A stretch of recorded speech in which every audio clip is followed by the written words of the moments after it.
Guten Abend. Im Namen des Fachbereichs begrüße ich Sie, liebe Studierende, liebe Kolleginnen und Kollegen, liebe Freundinnen und Freunde des Fachbereichs, liebe Familie Jopin und natürlich ganz besonders dich, liebe Annette, zur Abschiedsvorlesung von Annette Jopin.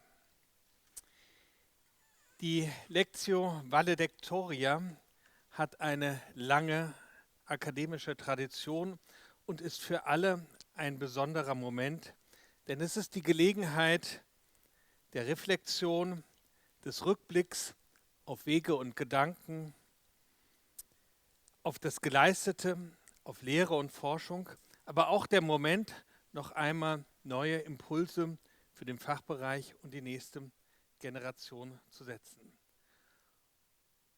Und ich freue mich, dass wir in dieser Tradition bereits in 2 Wochen die Antrittsvorlesung deiner Nachfolgerin Christine Eisenbart hören werden. Korrelationen hast du deine letzte Vorlesung überschrieben. Mir scheint das in vieler Hinsicht sehr passend. Denn Korrelationen beschreiben Zusammenhänge, dass alles sich gegenseitig bedingt, nichts isoliert zu betrachten ist, Ideen, Orte und Menschen miteinander verbunden sind. Dass das eine auf das andere wirkt und aus vielen Einzelteilen etwas Ganzes entstehen kann. Wer heute auf deinen Blick zurückblickt, erkennt, dass es davon viele gab und gibt und dass es das ist, was dich interessiert und deine Arbeit prägt. Nicht das Nebeneinander von Dingen, sondern die produktive Verbindung, das Unterschiedliche zu einem Ganzen zu verweben. Genau diese Haltung hast du in deinem Werk, in deiner Forschung und in deiner Lehre vorgelebt. Eine dieser Korrelationen begann genau hier, als du nach deinem Vordiplom an der Technischen Universität in Berlin 1980 an den damaligen Fachbereich der TH Darmstadt, jetzt kann ich es auch besser lesen, kamst, um hier 5 Jahre später dein Diplom abzuschließen. Es muss eine ganz besondere Zeit gewesen sein, denn wer mit Absolventinnen und Absolventen jener Zeit Jahre spricht, hört bis heute besondere Geschichten aus den Arbeitssälen. Von langen Nächten an der Schnurschiene, Rapidographen, Letraset-Folien und Lötkolben, all das kennen Studenten von heute nicht mehr. Also lange Nächte kennen sie noch, aber Rapidograph weiß wahrscheinlich keiner mehr, was das ist. Und von intensiven Diskussionen und einer gemeinsamen, fast selbstverständlichen Leidenschaft für Architektur. Aus diesen Jahren entstanden Freundschaften, Netzwerke und Lebenswege, die bis heute tragen. Nach einem Jahr an der University of Illinois folgte 1987 das Postgraduate-Studium an der University of California in Berkeley. Ich kann aus meiner eigenen Erfahrung gut nachvollziehen, wie sehr dich diese Zeit geprägt und deinen Blick geweitet hat. Bevor du dann nach Darmstadt zurückkehrtest, um bei Thomas Herzog im Fachgebiet Entwerfen und technischer Ausbau eine Assistentenstelle, so hieß das damals, anzutreten. Also an das Fachgebiet, das du von 2011 bis zum Ende des Wintersemesters geleitet hast. Und schon damals zeigte sich jenes Interesse, das deine Arbeit bis heute prägt, die Verbindung von Architektur und Technologie, von Gestaltung und Konstruieren, von Denken und Machen. Bereits 2 Jahre nach deiner Graduierung hast du 1989 gemeinsam mit Albert Dietz und Jörg Jopin das Büro Dietz-Jopin Architekten gegründet, zunächst in Frankfurt und später mit einer Niederlassung in Berlin. Zu euren frühen Arbeiten gehört ein ganz kleiner Zeitungskiosk am Schweizer Platz in Sachsenhausen. Winzig, wahrscheinlich nicht einmal 3 Quadratmeter, aber raffiniert mit aufklappbaren, hochschwenkenden Gitterrosten als Verkleidung. Ich kann mich noch gut erinnern, wie wir, gerade das Vordiplom in der Tasche, die Veröffentlichung des damals jungen Büros in der DB und Baumeister bewunderten. Ein frühes Werk, das aber eure Haltung exemplarisch verdeutlicht. Und sicher auch einer der Gründe, weshalb mein Vater dich später 1999 als Gastprofessorin an das Fachgebiet Entwerfen und visuelle Kommunikation berief. Eine Wegmarke, die dich dauerhaft in die akademische Welt führt. Mit deinem Büro hast du in den folgenden Jahrzehnten eine bemerkenswerte Vielzahl und Bandbreite an Projekten hervorgebracht, die ich nicht alle aufführen werde, weil das wäre abendfüllend. Unter anderem, ein paar möchte ich aber nennen, das Schulungszentrum am Frankfurter Flughafen. Alle, die dort landen, sehen das jedes Mal.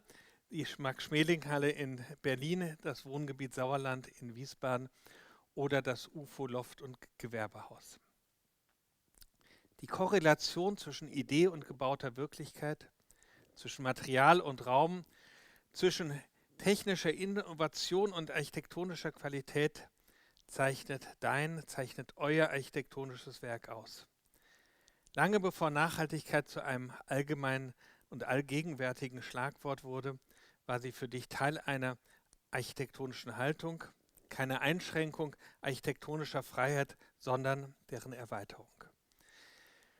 Von 2003 bis 2011 lehrtest du Baukonstruktion, Entwerfen und Baustoffkunde an der Bergischen Universität in Wuppertal, bevor du 2011 den Ruf zurück nach Darmstadt auf die Professur für Entwerfen und Gebäudetechnologie folgtest, in Nachfolge von Klaus Daniels, der das Fachgebiet nach dem Weggang von Karl-Heinz Petzinker kommissarisch geleitet hatte. 15 Jahre hast du hier gelehrt, geprüft, betreut, beraten, geforscht und den wissenschaftlichen Diskurs geprägt, wobei die Gebäudetechnologie du nie nur aus der Perspektive einer Spezialdisziplin gelehrt hast, sondern immer aus der Perspektive der Architektin gesehen, nie isoliert, sondern stets als Teil eines größeren Ganzen, als Teil Architektur besser zu machen. Ressourcenschonender, anpassungsfähiger, langlebiger und zugleich räumlich überzeugender. Du hast Impulse gesetzt, Arbeitsgruppen zu Licht, Brandschutz und BIM gegründet, Kollegen sowie Studierende immer wieder ermutigt und begeistert, Forschung als integralen Bestandteil architektonischer Arbeit zu verstehen. Du hast die Forschungskommission lange geleitet und den Tag der Forschung jahrelang vorbereitet. Dich hat die Verbindung von Forschung, Lehre und Praxis interessiert. Besonders sichtbar wird dies in dem Projekt Cubity, ein Reallabor für die Fragen des Wohnens und Bauens der Zukunft. Gemeinsam mit Studierenden, wissenschaftlichen Mitarbeitern und zahlreichen Partnern entstand ein Projekt, das neue Wege des gemeinschaftlichen Wohnens erprobte und dabei zugleich Fragen der Ressourceneffizienz, der Energieversorgung und der sozialen Nachhaltigkeit untersuchte. Für viele Studierende war dies eine außergewöhnliche Erfahrung. Architektur wurde hier nicht nur entworfen, sondern tatsächlich gebaut, genutzt, beobachtet, hinterfragt und weiterentwickelt. Aus diesem Initialprojekt entstanden Projekte, die alle die Überzeugung verbinden, dass Forschung dort besonders wirksam wird, wo sie reale Räume schafft und sich im Alltag bewähren muss. 2018 bis 2020 hast du als Dekanin Verantwortung übernommen und neue Strukturen, nicht zuletzt zur Konsolidierung unseres Haushalts, eingeführt. Du hast sehr anspruchsvolle Zielvereinbarungen verhandelt und dich mit aller Kraft für den Fachbereich eingesetzt, ein Jahr lang gekämpft, um eine tragfähige Lösung zu erreichen. Diese Hartnäckigkeit hat dich ausgezeichnet. Widerspruch hast du nur selten zugelassen. Ich habe das selbst das ein oder andere Mal erfahren müssen, nicht zuletzt, als du mich gefragt hast, ob ich Studiendekan werden wollte und obwohl ich meinte, dass erst einmal andere an der Reihe wären, du eine Absage gar nicht akzeptiert hattest. Die Zusammenarbeit mit dir im Dekanat und mit Christoph und das Ringen habe ich aber in sehr guter Erinnerung, denn du hast dich mit aller Kraft für deine Überzeugung und dabei manchmal auch ermüdende Beharrlichkeit für deine Überzeugung eingesetzt und prägende Impulse gesetzt. Deine Expertise wurde weit über die Universität hinaus wahrgenommen. Seit 2013 engagierst du dich als Vizepräsidentin der Deutschen Gesellschaft für nachhaltiges Bauen und du warst in zahlreichen Gestaltungsbeiräten tätig und hast als Jurorin zahlreiche Wettbewerbsverfahren begleitet. Liebe Annette, wenn wir heute zurückblicken, sehen wir viele Zusammenhänge. Wir sehen eine Architektin, die gebaut hat, eine Forscherin, die Fragen geöffnet hat, eine Lehrerin, die Generationen geprägt hat und eine Kollegin, die Verantwortung übernommen hat. Dabei war dir Familie stets ebenso wichtig. Deine Töchter, deine Enkelkinder und deine Eltern. Und es ist bemerkenswert, dass es dir gelungen ist, diese Lebenswelten miteinander zu verbinden. Unterstützt von Albert, der dem Fachbereich ebenfalls eng verbunden ist und in den letzten Semestern ebenfalls Lehrverpflichtungen hier übernommen hat. Für all das möchte ich dir im Namen des Fachbereichs danken. Im Namen der Kolleginnen und Kollegen, der Mitarbeiterinnen und Mitarbeiter und vor allem und ganz besonders im Namen der vielen Studierenden, die du geprägt und begleitet hast und denen du einen ganzheitlichen Blick vermittelt hast. Korrelation oder nach Humboldt, alles ist mit allem verbunden. Das beschreibt doch auch das, was von einer akademischen Laufbahn bleibt. Denn das, was bleibt, sind die Verbindungen und Freundschaften, die aus Projekten, Ämtern und Funktionen entstanden sind. Vieles wird weiterwirken, manchmal auch da, wo man es vielleicht gar nicht vermutet oder vielleicht auch gar nicht sofort sieht. Wir werden deine fachliche Expertise und auch deine Beharrlichkeit vermissen. Umso mehr wünschen wir dir alles Gute für alles, was kommt, die Muße, Neugier und Leidenschaft mit all dem und umzugehen und all dem nachzugehen, was dich interessiert, Neues zu wagen und die Freiheit auch zu reisen. Denn das Reisen, Exkursionen, das Wahrnehmen von Architektur vor Ort war dir immer ein wichtiges Anliegen.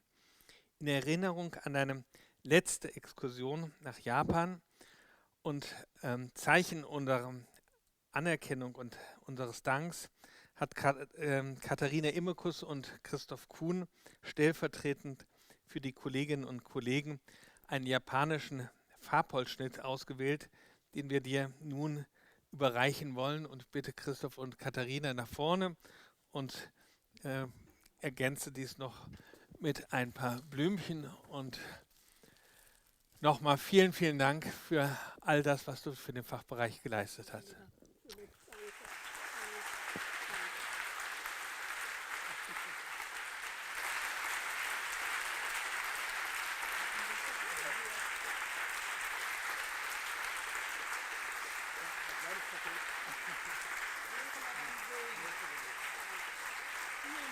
So.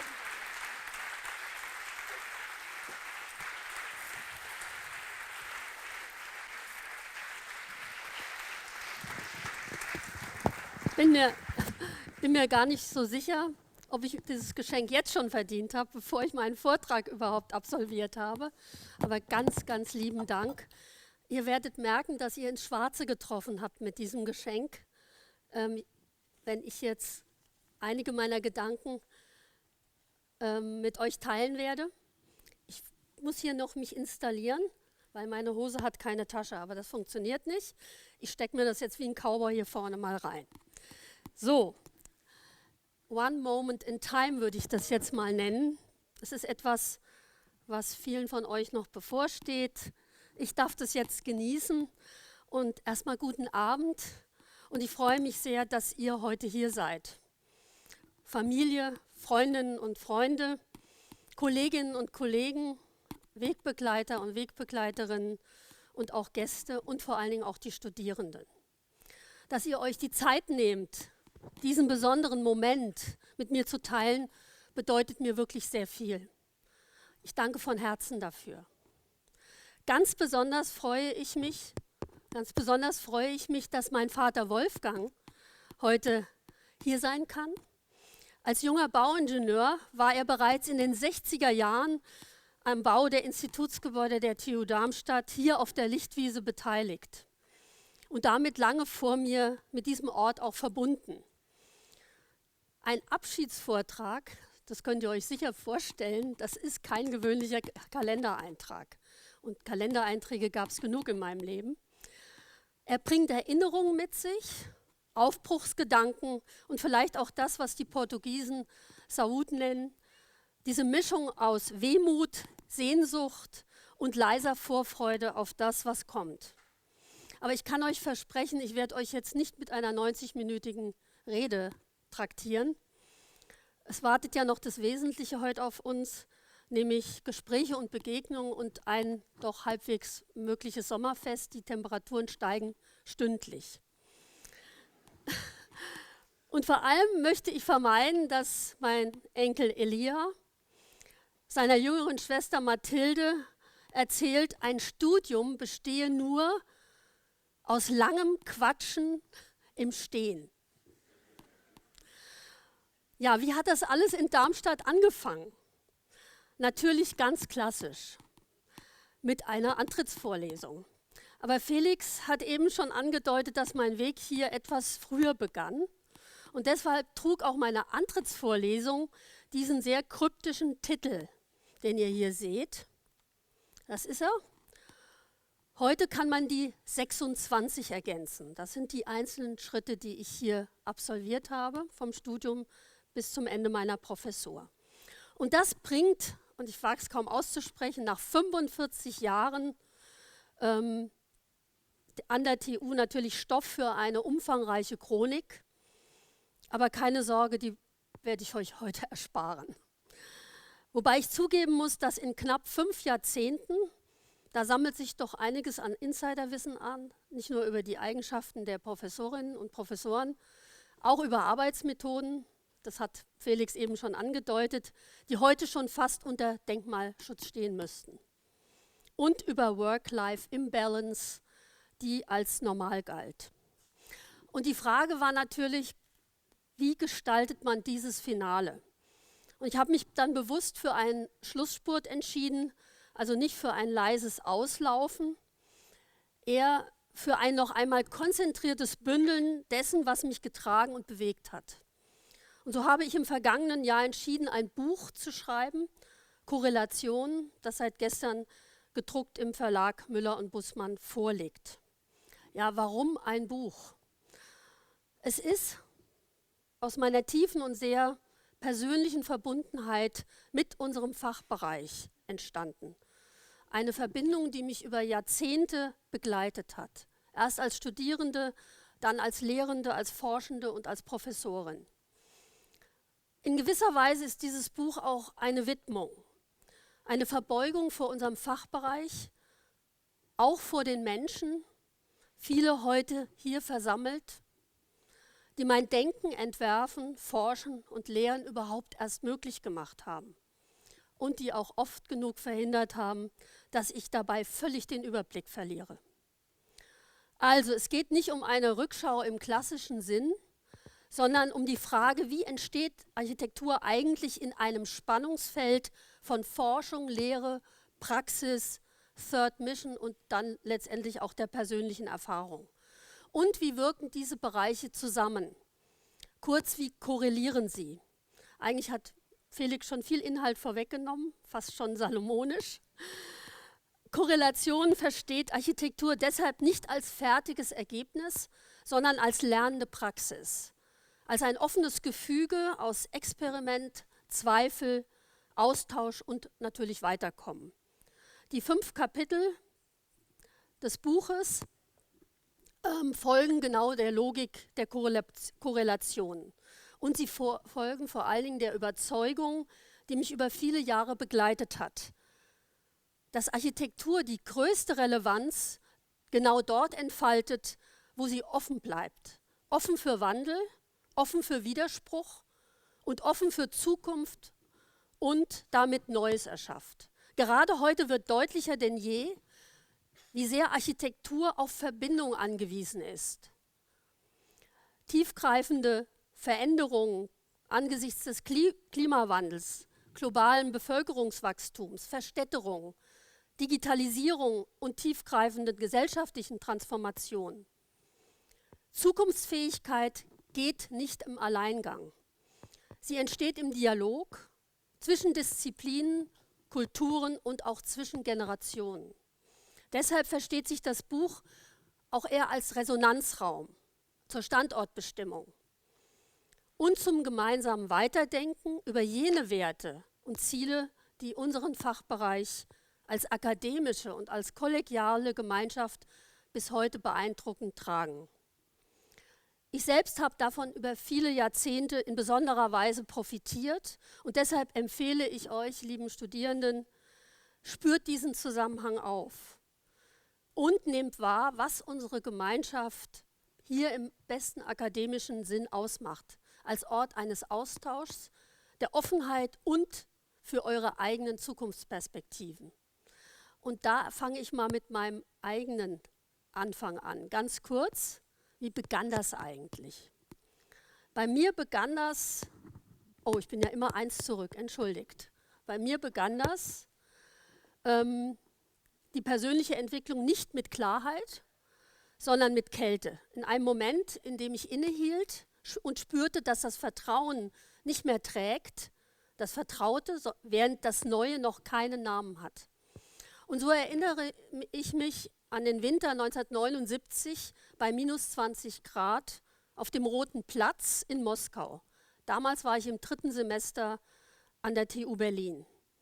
Ich stand inmitten einer überwältigenden Szenerie aus Eis, Weite und Monumentalität. Ich war orientierungslos, etwas verloren, unsicher und zugleich auch fasziniert und neugierig. Alles wirkte größer als ich selbst. Die Architektur, die Geschichte, die Ideologien, die unausgesprochen im Raum lagen. Und doch war es genau dieses Gefühl des Fremdseins, das etwas bei mir in Bewegung setzte. Rückblickend erscheint mir dieser Moment wie ein Übergang, als hätte ich damals, ohne zu wissen, zum ersten Mal gelernt, Unsicherheit nicht als Bedrohung zu begreifen, sondern eben als Anfang. Denn Entwicklung beginnt oft dort, wo Gewissheiten gefrieren und so sich der Blick auch weitet. Mein Studium zwischen deutschen und amerikanischen Lehrtraditionen hat dieses Bild geprägt. Die Unterschiede der Bildungskulturen erschienen mir nie eine Trennung, sondern als Erweiterung des Horizonts, der neue Perspektiven erschließt. Mein Studium war wie eine Folge sehr unterschiedlicher Räume, die ich durchschritten habe.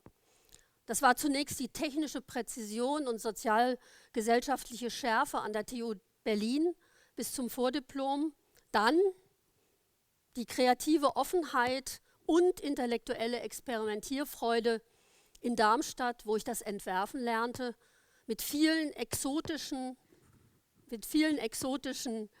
Experimenten, die erstaunlich lange diskutiert wurden, bis sie entweder als sehr gelungen oder als, wie ich das auch heute gerne diplomatisch gegenüber Studierenden kommentiere, als interessanter Ansatz mit Potenzial wohlwollend durchging. Dann in den USA, ein großer Einschlag, begegnete mir die ideologische Strenge des Postmodernismus. Stanley Tigerman, die ich durch das Leben in meiner WG, in einem Mies van der Rohe Hochhaus, wo wir uns eng zusammendrängten, um das zu finanzieren, meinen grünen Cadillac, fotografischen Streifzügen und in Jazzclubs in Südchicago zumindest ein Semester lang kompensieren konnte. Ich wechselte dann nach Berkeley und in Berkeley wiederum eröffnete sich ein Ort gelebter Pluralität, an dem das Entwerfen neue Freiheit gewann und dort begann auch meine intensive Begegnung mit Japan, vermittelt durch Lehrende und Freundschaften, die bis heute bestehen. Japan wurde für mich zu einer Kultur, deren Ästhetik und Verständnis von Materialität, Raum und Garten, der Beziehung zwischen Architektur und Natur mein Denken bis heute prägen. Und all diese interkulturellen und akademischen Gegensätze wurden zur eigentlichen Bereicherung. Nicht die Suche nach einer einzigen Wahrheit bestimmte meinen Weg, sondern eben die Erkenntnis, dass ich Perspektiven wechseln, Widersprüche aushalten und aus ihrer Spannung heraus Orientierung gewinnen kann. Viele dieser Erfahrungen waren zunächst nur Fragmente, wie Splitter. Erst mit der Zeit fügten sie sich zu einem inneren Archiv. Es war kein fester Speicher, eher ein beweglicher Raum aus Erinnerungen, Fragen und offenen Horizonten. Und vielleicht liegt gerade darin eine der wichtigsten Prägungen meines Weges, seither Verschiedenheit nicht als Störung zu sehen, sondern als Motor des Denkens, manchmal als produktiver Impuls für den notwendigen Richtungswechsel. Und genau das möchte ich euch, liebe Studierende und liebe zukünftigen Kollegen und Kolleginnen, anregen. Sucht nicht zu schnell nach Antworten. Sucht nach Räumen, die euch verändern, und geht dorthin, wo eure Gewissheiten wackeln und manchmal auch kurz verschwinden. Als wir, also Albert, Dietz, Jörg Juppin und ich, direkt nach dem Studium in der Gründungsphase unseres Büros Projekte bearbeiten, diese waren durchdrungen durch unser Studium, insbesondere an der TU Darmstadt. Und dies zeigte sich bereits in einem unserer ersten internationalen Wettbewerbe, dem jüdischen Mahnmal am Börneplatz 1988. Wir wollten unbedingt gemeinsam mit Rico Plass, dem damals bereits 80-jährigen jüdischen Maler und Bildhauer, dem besten Freund meines Großvaters, sowie meiner jüngeren Schwester Eva Eisen, heute Professorin der Theologie, teilnehmen. Den Schmerz und die Verantwortung unserer Geschichte spürten wir. Und zugleich wirkte Werner Durts Buch Deutsche Architekten, biografische Verflechtungen 1900 bis 1970 wie ein intellektueller Wachruf. Es machte uns klar, dass Architektur niemals neutral ist, dass sie politisch handelt, gesellschaftlich wirkt und Haltung verlangt. Die Biografien der Architekten zeigen eindringlich, wie eng Architektur, Macht und Verantwortung miteinander verflochten sind, eben zwischen Opportunismus und Integrität. Mehr als 250 Büros nahmen teil, wir erhielten einen Ankauf. Einer der zweiten Preise neben Hans Hollein und Ansgar Nierhoff ging an Nico Hirsch, Andrea Wandel und Wolfgang Lorsch. Allesamt Darmstädter frische Absolventen. Und sie haben das Mahnmal gebaut. Doch entscheidend war für uns nicht nur die Platzierung. Das Projekt hat uns gelehrt, unabhängig zu denken und Architektur niemals nur als Bauaufgabe zu verstehen, sondern immer als gesellschaftliche Aufgabe, die Erinnerung bewahrt und zugleich Zukunft entwirft. Und aus dieser Auffassung heraus gewann unser junges Büro 1992 den internationalen Wettbewerb für die größte Mehrzwecksporthalle Deutschlands vor Toyo Ito und Santiago Calatrava. Wir konnten das kaum glauben. Direkt am ehemaligen Mauerstreifen zwischen Prenzlauer Berg und Wedding, einem Ort voller politischer, städtebaulicher Brüche, und wir gründeten ein zweites Büro in Berlin. Die Max-Schmeling-Halle war für uns weit mehr als ein Wettbewerbserfolg. In ihr verdichtete sich vieles, was wir an der TU Darmstadt erworben hatten. Die Frage war ebenso einfach wie komplex. Wie implantiert man ein Großvolumen in einem der dichtest besiedelten Stadtgebiete Europas, ohne den Stadtraum zu dominieren? Und unsere Antwort entstand aus dem Verständnis von Städtebau, das uns Thomas Sieverts vermittelt hatte. Architektur beginnt mit dem Ort, mit dem genauen Lesen der Stadt. Auch hatten wir aus der Bau- und Kunstgeschichte durch Heiner Knell und Walter Haas verstanden, Architektur niemals nur als Form oder Stil zu begreifen, sondern immer als Teil einer größeren Geschichte. Und deshalb integrierten wir die Halle 200 Meter entfernt vom eigentlichen Wettbewerbsgrundstück in die vorhandenen Trümmerberge des Zweiten Weltkriegs und banden sie topografisch in den Jahn- und Mauersportpark ein. Und die Idee einer grünen Brücke zwischen Ost und West wurde dabei zum symbolischen und räumlichen Leitmotiv des Entwurfes. Ein landschaftlicher Brückenschlag über die ehemalige Grenze hinweg. Die Einbettung reduzierte nicht nur die städtebauliche Dominanz, sondern zugleich auch die energetischen Verluste des Gebäudes. Ebenso prägend war für uns Peter Steiger. Nachhaltigkeit war für ihn die Entwurfsgrundlage. Gucken, ob ich richtig bin, ja. Lange bevor überhaupt ansatzweise der Notwendigkeit erkannt wurde. Er war Visionär, Vordenker und ein außergewöhnlich inspirierender Lehrender, der technische Präzision mit einem humanistischen Verständnis von Architektur und Gesellschaft verband. Und ein Satz von ihm begleitet mich bis heute und der lautet wie folgt: Auch der Begriff der Umwelt ist insofern verfänglich, als sich der Mensch ins Zentrum stellt und wie von einem Podest das Panorama der selbstinszenierten Umweltzerstörung betrachtet. Vielmehr geht es ja um unsere eigene Mitwelt. Und in diesem Satz steckt sein ganzes Architekturverständnis. Und viele Themen, die heute selbstverständlich erscheinen, waren durch Steiger bereits Teil unserer DNA und flossen in den Entwurf. Es waren passive energetische Maßnahmen, intelligente Tageslichtführung, Erdlabyrinthe zur natürlichen Vortemperierung, begrünte Dächer für Stadt, Klima und Biodiversität, Lebenszyklus und Ressourcendenken. Selbst eine großflächige Photovoltaikanlage war vorgesehen, realisiert wurde sie erst 20 Jahre später. Auch räumliche Flexibilität war von Anfang an Programm. Die Halle ist Sportarena und Konzerthaus, Ort für internationale Wettbewerbe, aber auch für Schul- und Vereinssport, Jugend- und Gastronomiebereiche. Damit verbunden mobile Tribünen, variable Nutzungsszenarien und ein weitgehend autofreies Mobilitätskonzept. Alles wurde gemeinsam gedacht.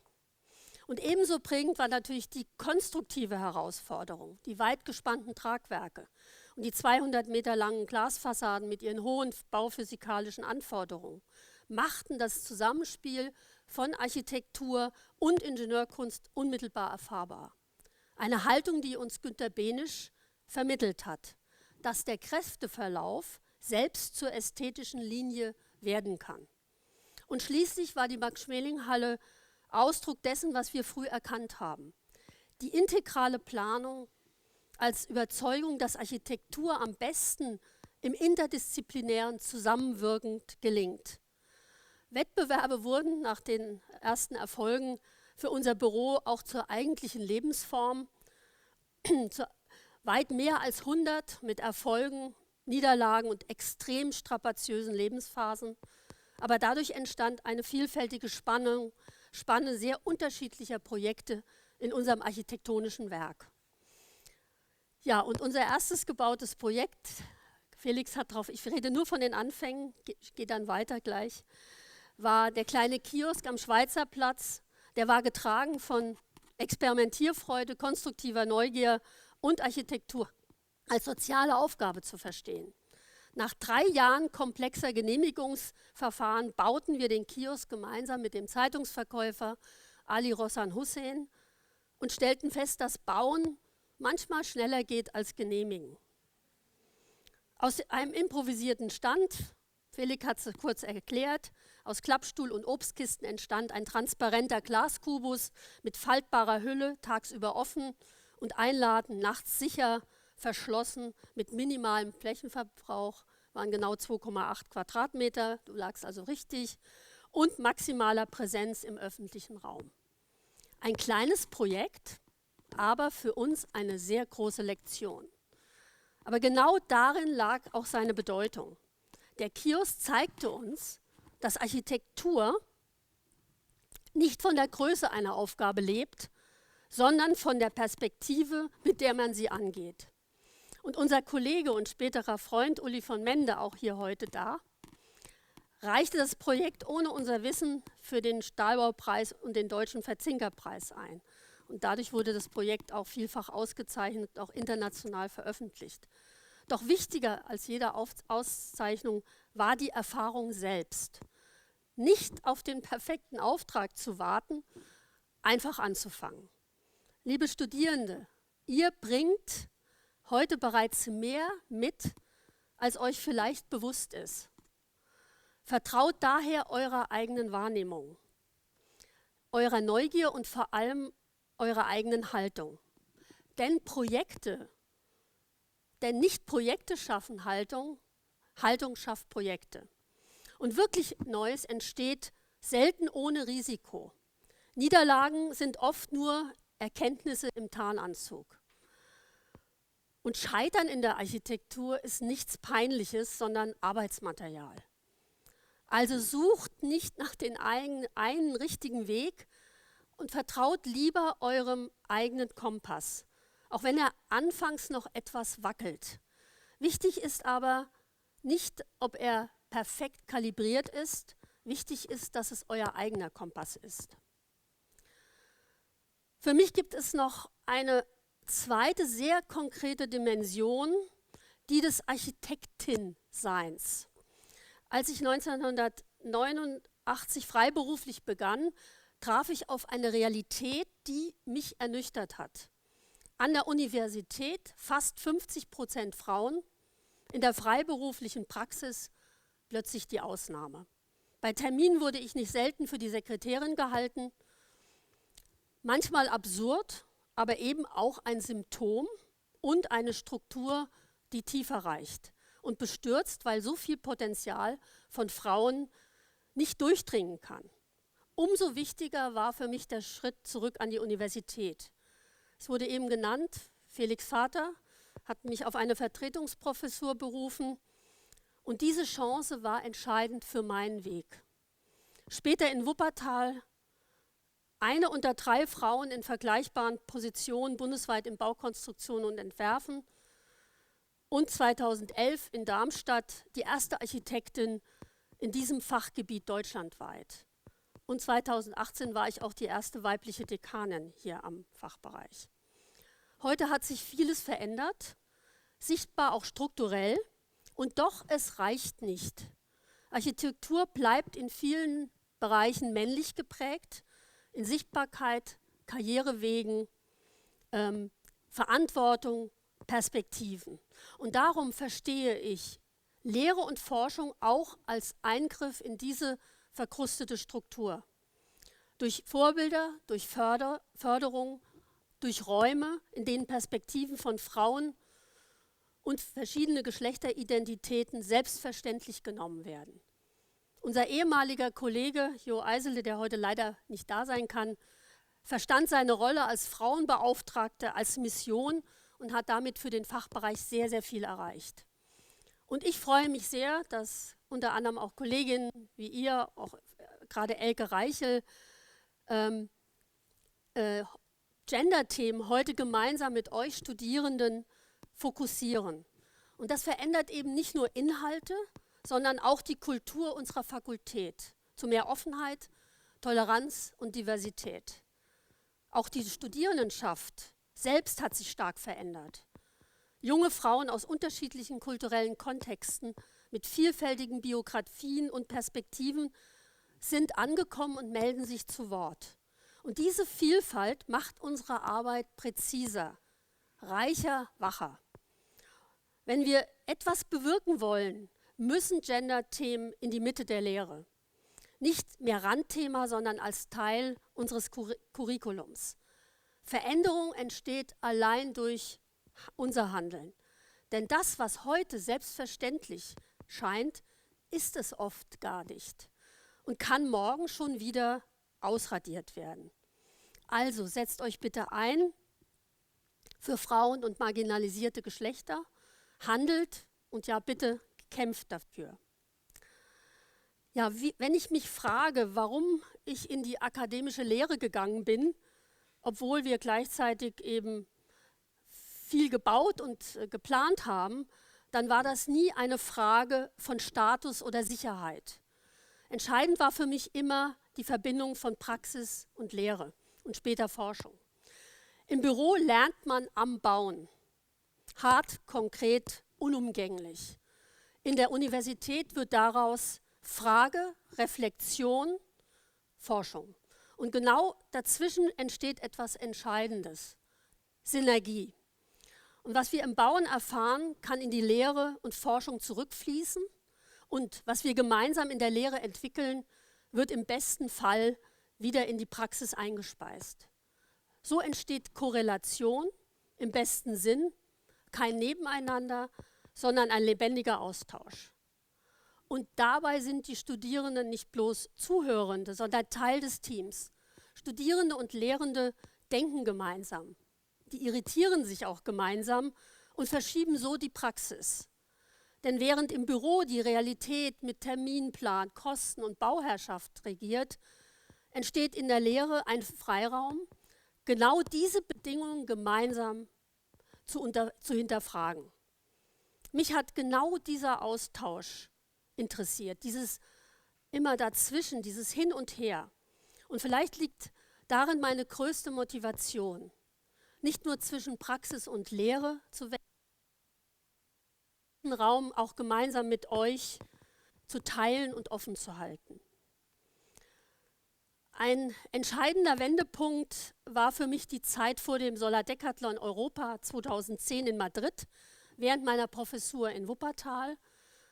Solar-Decathlon ist ein internationaler Hochschulwettbewerb, bei dem nicht nur entworfen, sondern gebaut und erprobt und 100% durch solare Energien betrieben wird. Mir wurde immer klarer, Architektur ist keine Disziplin unter vielen, sie ist eine Klammer, kulturell, gesellschaftlich, technologisch, ökologisch. Und deshalb besitzt sie eine enorme Wirkkraft für den Klimawandel ebenso wie für gesellschaftliche Transformation. Und doch wird diese Verantwortung in Praxis, Forschung und Lehre längst nicht ausgeschöpft.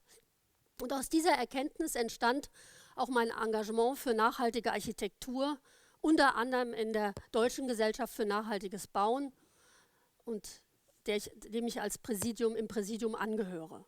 Und dort arbeite ich mit Menschen aus unterschiedlichen Disziplinen zusammen, die eine gemeinsame Vision und Haltung teilen. Klar, konsequent und wissenschaftlich fundiert. Denn die Fakten sind eindeutig. Das Bauwesen verursacht rund 60% des Ressourcenverbrauchs, etwa die Hälfte des Abfallaufkommens und der CO2-Emissionen sowie 35% des Energieverbrauchs weltweit. Doch über Nachhaltigkeit bestand damals keineswegs Konsens. Ganz im Gegenteil, es stieß auf Widerstand oder auch auf Schweigen, so wie vielfach heute doch.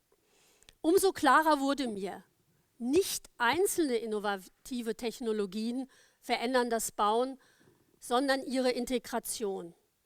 Und genau hier liegt die Aufgabe der Architektur im Zusammendenken. Und deshalb ist die Verbindung von Entwerfen und Gebäudetechnologie an der TU Darmstadt für mich so zentral. Ein Profil, das sich über fast 8 Jahrzehnte entwickelt hat und in dieser Konsequenz einzigartig ist. Hier ist Gebäudetechnologie keine nachgelagerte Ingenieurdisziplin, sondern Teil des Entwurfs. Dass dieses Fachgebiet immer mit Architekten besetzt wurde und nicht von reinen Ingenieurdisziplinen, ist kein Zufall, sondern Überzeugung. Als ich die Professur übernahm, hatte ich Respekt vor dieser Tradition und meinen Vorgängern wie Herzog, Fesel und Petzinka. Alle Architekten, die gebaut, geforscht und gelehrt haben, und zwar immer interdisziplinär, ohne diese Bereiche jemals voneinander zu trennen. Mit Klaus Daniels, der heute auch da ist, der das Fachgebiet als Ingenieur, als erster Ingenieur vertrat, Maschinenbauingenieur, durfte ich 2011 noch ein Semester lang gemeinsam lehren. Im Hörsaal entwickelten sich Streitgespräche zwischen uns, zwischen TGA-Ingenieur und Architektin, halb Vorlesung, halb Improvisationstheater. Nichts davon war abgesprochen. Manches eskalierte, auch spontan, genau wie oft in der Praxis. Bestand hat dann aber immer unsere Freundschaft seitdem.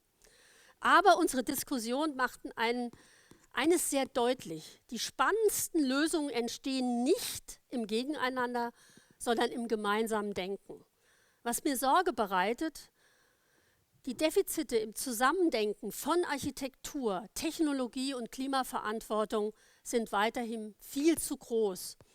Und genau darin liegt, davon bin ich überzeugt, der größte Hebel unserer Disziplin und sein enormes Forschungspotenzial. Und das leitet mich zu der Frage, ob Architektur eine Wissenschaft sei, was mich über viele Jahre regelrecht gequält hat. Vielleicht, weil sie sich einer eindeutigen Zuordnung entzieht. Sie ist zu technisch für die Kunst, zu poetisch für die Ingenieurwissenschaften, zu konkret für die reine Theorie. 2012 gründete ich die Forschungskommission.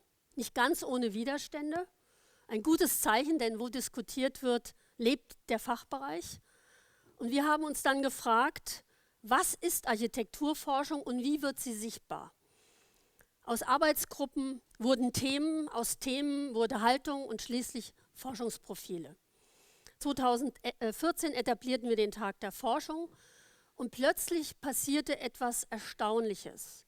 Forschung verlor den Weihrauch. Sie wurde nicht mehr als Terra incognita gesehen, sondern als das, was sie in der Architektur schon immer war: ein Erkenntnisweg. Besonders interessant ist die Frage, wie sich Erkenntnisse aus dem Entwerfen wissenschaftlich fassen lassen. Denn ein Entwurf ist ja nie nur eine Form. Es ist eine Hypothese über Zukunft, Gesellschaft, Material, Klima und Zusammenleben. Die Reihe könnte endlos sein. Also Architektur baut Versuchsanordnungen möglicher Wirklichkeiten.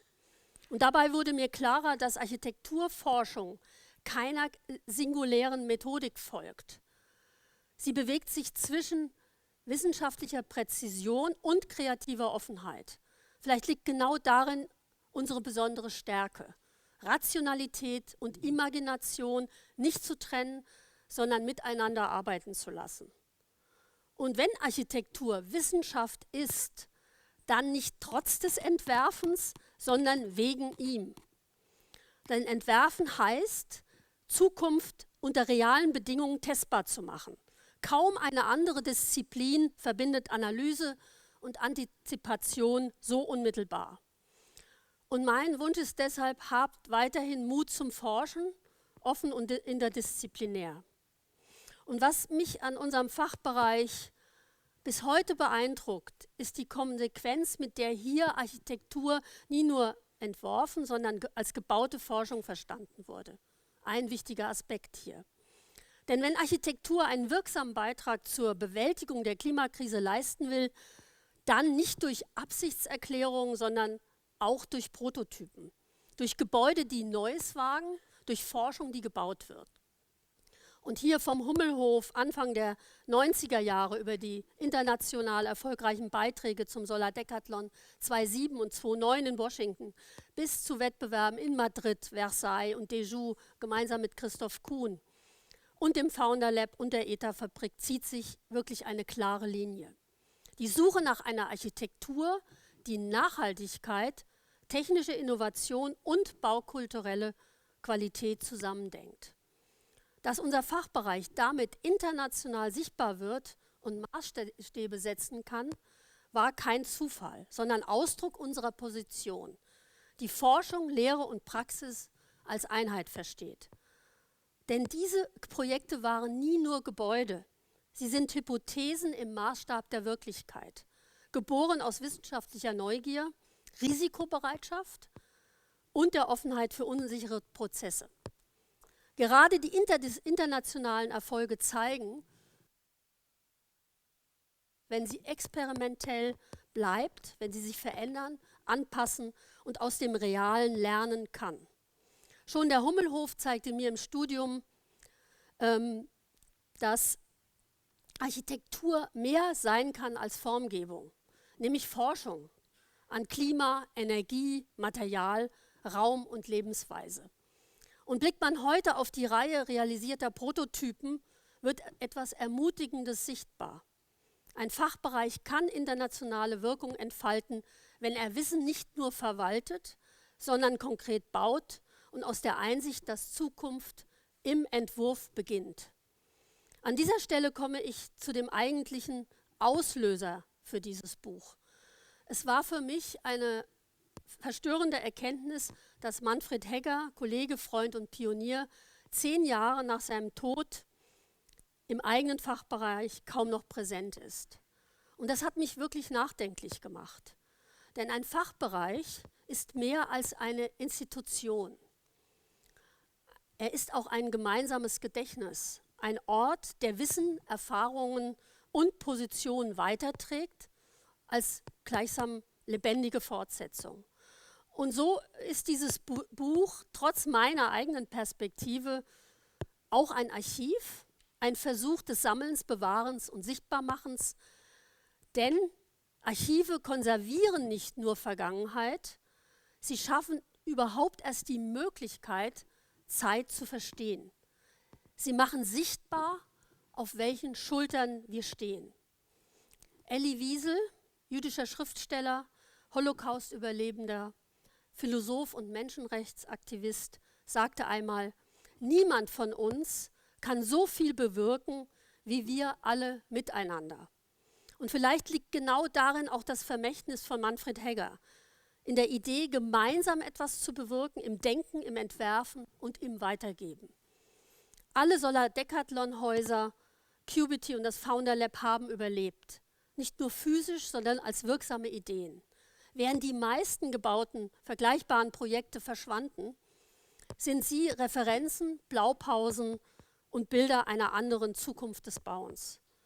Und im Kern lassen sich zentrale Handlungsfelder identifizieren, die den globalen Herausforderungen wirksam begegnen.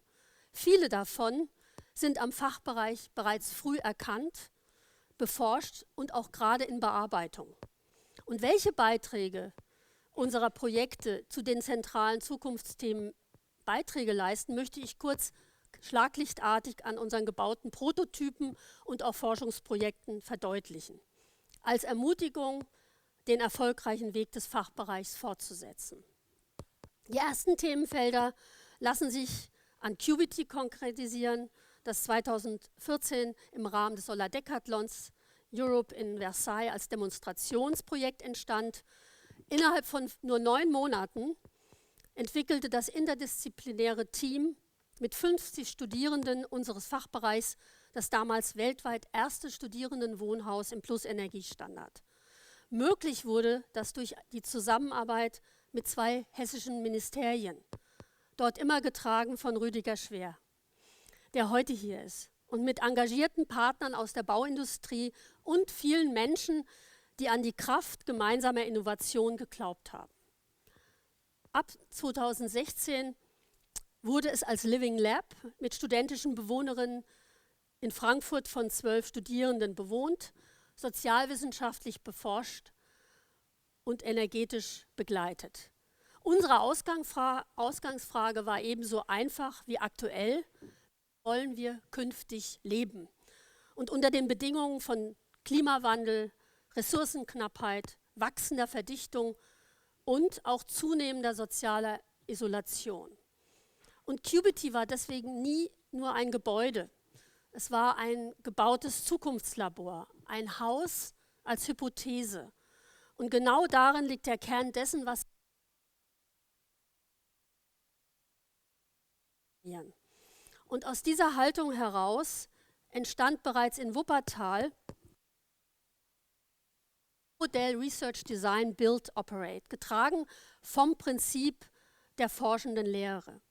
Research, Fragen stellen, Zusammenhänge verstehen, Positionen entwickeln, Entwurfsdesign ist Entwurfsideen gemeinsam prüfen, diskutieren, verwerfen und immer wieder neu denken, Build, Verantwortung übernehmen, wenn aus Ausführungsplänen Realität wird, und Operate, messen, weiterlernen, optimieren. Denn Architektur beginnt nicht mit der Fertigstellung, Sie beginnt, wenn Menschen sie nutzen. Und das Projekt durchlief genau diesen Prozess von der Forschung über den Entwurf, den Bau bis zum späteren Betrieb. Vielleicht liegt genau darin seine eigentliche Bedeutung. Es ist kein Lehrprojekt über Nachhaltigkeit, es ist Nachhaltigkeit als Lehrprojekt. Und was mich an diesem Modell besonders überzeugt, hier sieht man das Living Lab in Frankfurt, sind sowohl die Ergebnisse als auch die Prozesse. Denn es geht als Lehrende nicht darum, Antworten vorzugeben, sondern darum, Räume für gemeinsames Denken zu schaffen. Denn eine Erfahrung hat sich dabei über viele Jahre bei mir immer wieder bestätigt und die ist einfach. Ihr, liebe Studierende, verfügt oft über ein erstaunlich präzises Gespür für Qualität, Widersprüche und Potenziale. Und bereits ab dem ersten Semester, was ich schon in der Baukonstruktion in Wuppertal bemerkt habe. Und dabei ist die entscheidende Frage nie das Was. Die entscheidende Frage lautet, warum? Warum ist eine Entscheidung tragfähig? Warum sollten wir einer Position folgen und nicht einer anderen? Genau dort beginnt Lehre, forschende Lehre. Im gemeinsamen Ringen um Argumente und Diskurs auf Augenhöhe. So werden Intuitionen zu Erkenntnissen, Meinungen zu Positionen, Urteilsfähigkeit gestärkt und auch auf komplexe Fragen neue Antworten gefunden. Ja, Suffizienz, Gemeinschaft und neue Lebensformen. Denn mit QBT stellten wir eine einfache, grundlegende Frage. Entsteht Wohnqualität wirklich durch mehr private Fläche oder vielmehr mehr durch Gemeinschaft, Begegnung und Teilhabe? Aus dieser Überzeugung oder Überlegung entstand die Idee eines Dorfes im Haus, kleine private Wohnkuben gruppiert um gemeinschaftliche Räume. Die private Wohnfläche schrumpfte auf nur 7,2 Quadratmeter. Die zentrale Erkenntnis war ebenso überraschend wie ermutigend. Menschen sind durchaus bereit, auf Fläche zu verzichten, wenn Architektur soziale Qualität schafft. Es war ein Experiment über das Zusammenleben und über die Frage, wie Suffizienz zu Lebensqualität werden kann. Und die wichtigste Erkenntnis lautet, Lebensqualität entsteht nicht durch Quadratmeter und maximalen energetischen Komfort. Lebensqualität entsteht durch Beziehungen, Gemeinschaft und soziale Teilhabe. Und genau darin liegt eine der großen Herausforderungen der kommenden Jahrzehnte. Verzicht nicht als Verlust zu begreifen, sondern als Chance für neue Formen von Lebensqualität. Ja, Klima und adaptive Systeme. Wir arbeiteten mit unterschiedlichen Klimazonen nach dem Haus-im-Haus-Prinzip. Nicht überall dieselbe Temperatur, nicht maximale Konditionierung, sondern bewusste Differenz. QBT war deshalb nie nur ein Energieprojekt, sondern eines, das unsere Komfortansprüche auf die Probe stellt und energetische Suffizienz erforscht. Und die Bewohnerinnen wurden daher selbst Teil des energetischen Systems. Was technisch klingt, ist letztendlich auch oder eher eine kulturelle Frage.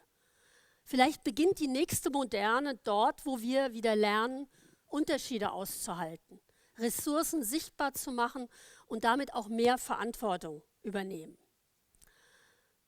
Ressourcen und Zirkularität, daher konzipierten wir einen modularen Holzbau, material- und gewichtsoptimiert, vorgefertigt, rückbaubar und auf Schraubfundamente minimalinvasiv gegründet.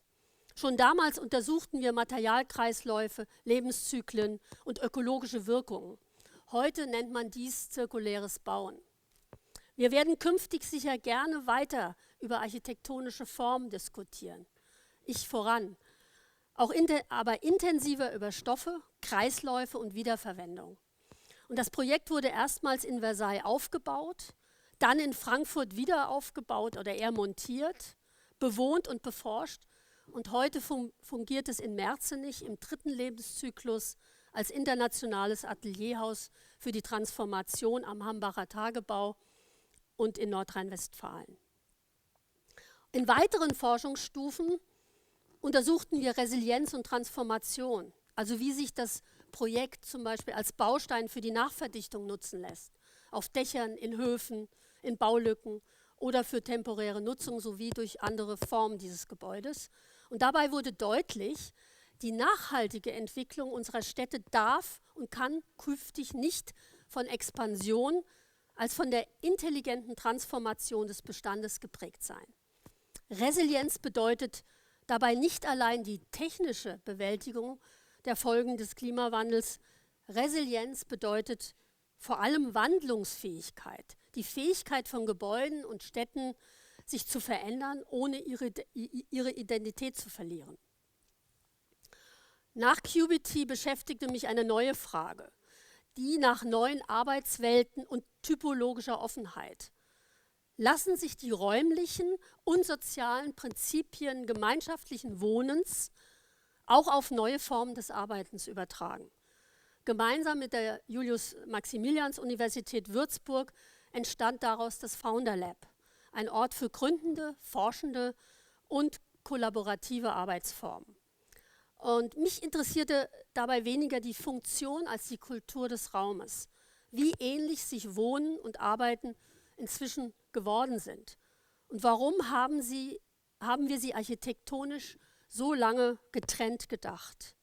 Und das Founder Lab wurde damit auch zu einem Experiment über die Wandlungsfähigkeit von Architektur. Die gemeinschaftliche Mitte blieb, die offenen Übergänge blieben, die Idee des größeren Ganzen blieb. Nur an die Stelle des Wohnens trat das gemeinsame Denken, Entwickeln und Gründen. Und die zentrale Erkenntnis war einfach: Nachhaltige Architektur und starre Typologien widersprechen sich. Die entscheidende Frage lautet daher auch nicht Wohngebäude oder Arbeitsgebäude, sondern wie offen ist ein Gebäude für Veränderung. Die Zukunft gehört daher den Gebäuden, die Wandel vorausdenken, konstruktiv und gestalterisch. Und mit der ETA-Fabrik auf der Lichtwiese verlagerte sich unser Blick auf den Industrie- und Produktionsbau. Gemeinsam mit Kollegen aus Maschinenbau, Bauingenieurwesen und Architektur verfolgten wir eine ebenso einfache wie radikale Idee. Was passiert, wenn ein Industriegebäude nicht länger nur Hülle ist, sondern Teil des energetischen Systems wird? Und über Jahrzehnte waren Architektur, Gebäudetechnik und Produktion weitgehend getrennte Welten. Und uns interessierte genau das Gegenteil. Ein Gebäude als integriertes System, fast wie ein lebender Organismus. Die ETA-Fabrik wurde damit zur Maschine um die Maschinen, zur Metamorphose der bloßen Gebäudehülle in einen aktiven Teil der industriellen Prozesskette. Und je enger die Systeme zusammenwirken, desto deutlicher wurde: Nachhaltigkeit ist nicht additiv. Man kann sie nicht nachträglich hinzufügen. Sie entsteht dort, wo Systeme beginnen, sich miteinander zu vernetzen und zu kooperieren. Und vielleicht liegt genau darin eine der wichtigsten Erkenntnisse für die Zukunft des Bauens. Und aus dieser Überzeugung entwickelte sich in meiner Zusammenarbeit mit dem Fachbereich Bau- und Umweltingenieurwissenschaften ein gemeinsames Arbeitsmodell: Architecture Engineering. Studierende und Lehrende entwerfen, konstruieren und entscheiden von Anfang an gemeinsam, nicht nebeneinander, sondern miteinander.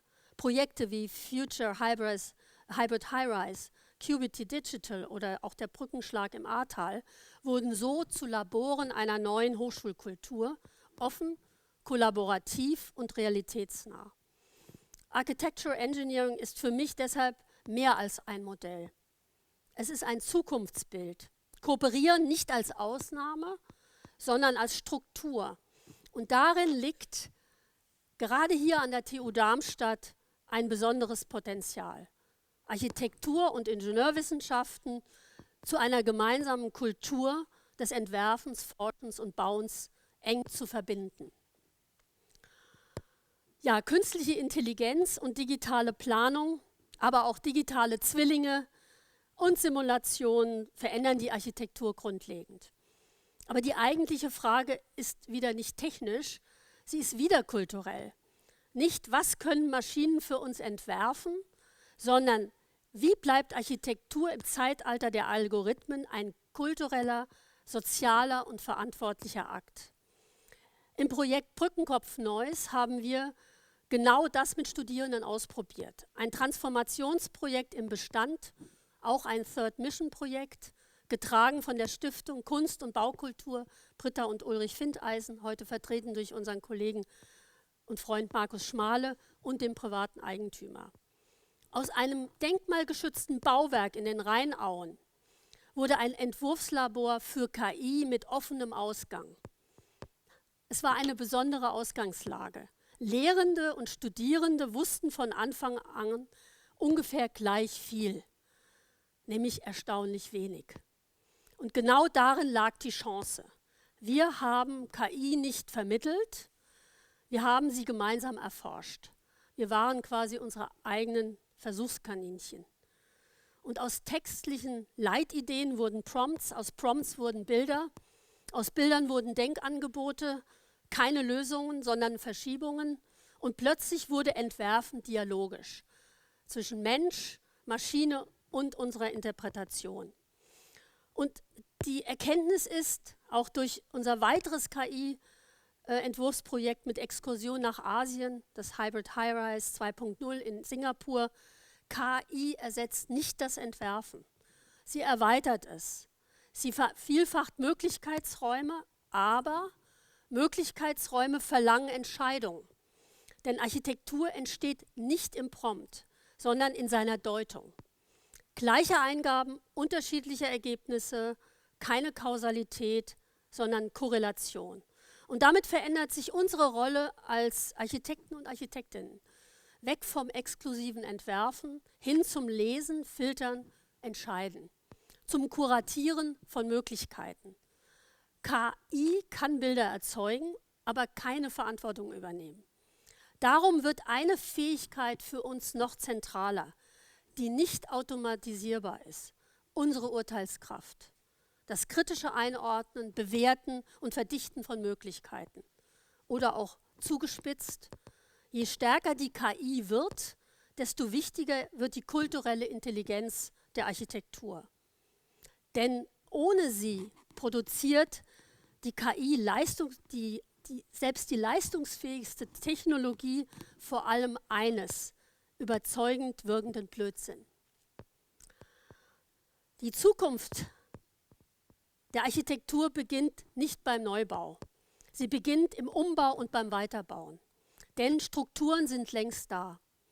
In Gebäuden stecken Ressourcen, Erinnerungen und ungenutzte Potenziale. Die entscheidende Frage lautet deshalb nicht, was können wir neu bauen, sondern was können wir neu verstehen. Architektur wird so zur Kultur der Transformation. Gegen Flächenfraß, gegen Versiegelung, allein jeden Tag in Deutschland fast 70 Fußballfelder Versiegelung und wir nehmen es kaum wahr. Und zugleich mehr Beziehung zwischen Vergangenheit und Zukunft, zwischen Mensch, Raum und Natur. Und aus dieser Perspektive entstand 2025 das für 5 Jahre projektierte Forschungsprojekt Reset in Bürgewald, einem leergezogenen Dorf am Rande des gigantischen Tagebaus Hambach, getragen durch die Stiftung Herzensdienste Gesche, Hugger und Marion Glagau. Und im Mittelpunkt steht dabei ausgerechnet ein Gebäudetyp, der lange als selbstverständlich galt, das Einfamilienhaus. Über 13 Millionen Mal steht es in Deutschland. Kaum ein Gebäudetyp prägt unsere Siedlungslandschaft stärker und kaum einer wird für die Transformation wichtiger sein. Und Reset untersucht deshalb nicht den Neubau, sondern nach der Wandlungsfähigkeit des Bestandes. Wie verändert sich ein Haus, wenn sich Leben verändern? Eine Erkenntnis ist klar. Wer diesen Typ neu denkt, verändert nicht ein Haus, sondern potenziell Millionen. Und kaum einer wird für die Transformation wichtiger sein.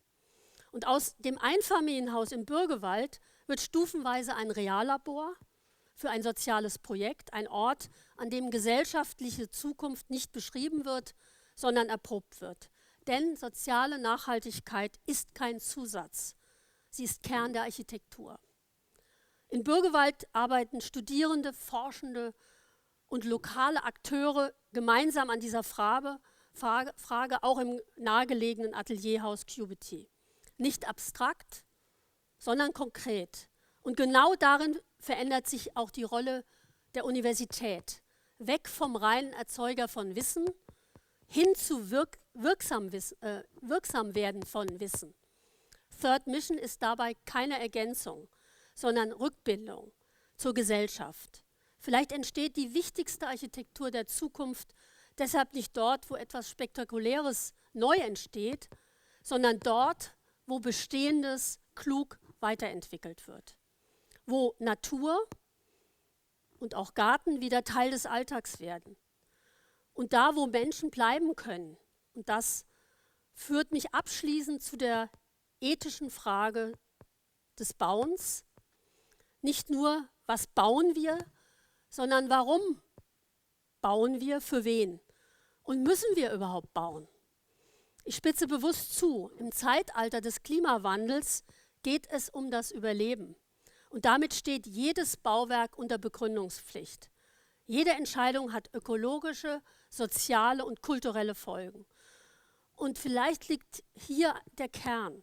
Nicht im Immer weiter, sondern im bewussten Entscheiden. Nicht im Mehr, sondern im Richtigen. Und manchmal auch im begründeten Nichtbauen. Und damit wird Architektur zur ethischen Praxis des Entscheidens. Zwischen Bauen und Nichtbauen, zwischen Möglichkeit und Grenze. Und ich möchte mit diesen Gedanken und einem Bild schließen, das mich seit vielen Jahren begleitet.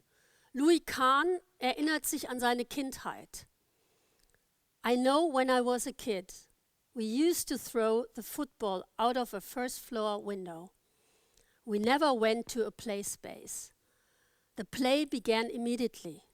Play was inspired, not organized.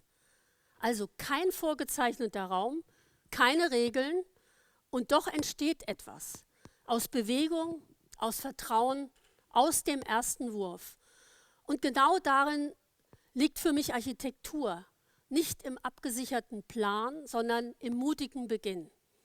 Denn wir leben in einer Zeit mit immens viel Wissen, aber auch in einer zunehmend verunsicherten Gesellschaft, wodurch sich eben Gewissheiten, Abgrenzungen, vorschnelle Antworten und leider auch Egoismen bequem einrichten. Wir als Universität sind kein Rückzugsraum, sondern ein Gegenraum. Ein Ort, der Offenheit schützen muss und der Widerspruch zulässt und der die Fähigkeit bewahrt, Fragen länger auszuhalten als Antworten. Und im Bewusstsein, dass wir Lehrende in Lebenswege eingreifen, nicht um zu entmutigen, sondern um zu ermutigen. Was ich euch, liebe Studierende, wünsche, ist etwas Einfaches wie auch sehr Anspruchsvolles. Den Geist des Beginners Mind. Shousheng. Eine Haltung, die nicht naiv ist, sondern offen. Nicht unwissend, sondern durchlässig. Für das, was noch nicht festgelegt ist. Denn wo wir glauben, schon zu wissen, hört das Sehen auf. Und eine Gesellschaft, die sich zunehmend verklebt hat, braucht keine weiteren geschlossenen Systeme. Sie braucht Menschen wie euch, die wieder anfangen zu fragen und zu werfen. Und so überreiche ich euch den Ball. Was er in sich trägt, ist die Glut. Ein weiteres brennendes, ja loderndes Interesse. Die Zukunft der Architektur beginnt dort, wo eine neue Generation, also ihr, den Mut zum Wurf aufbringt, um neu zu sehen. Danke.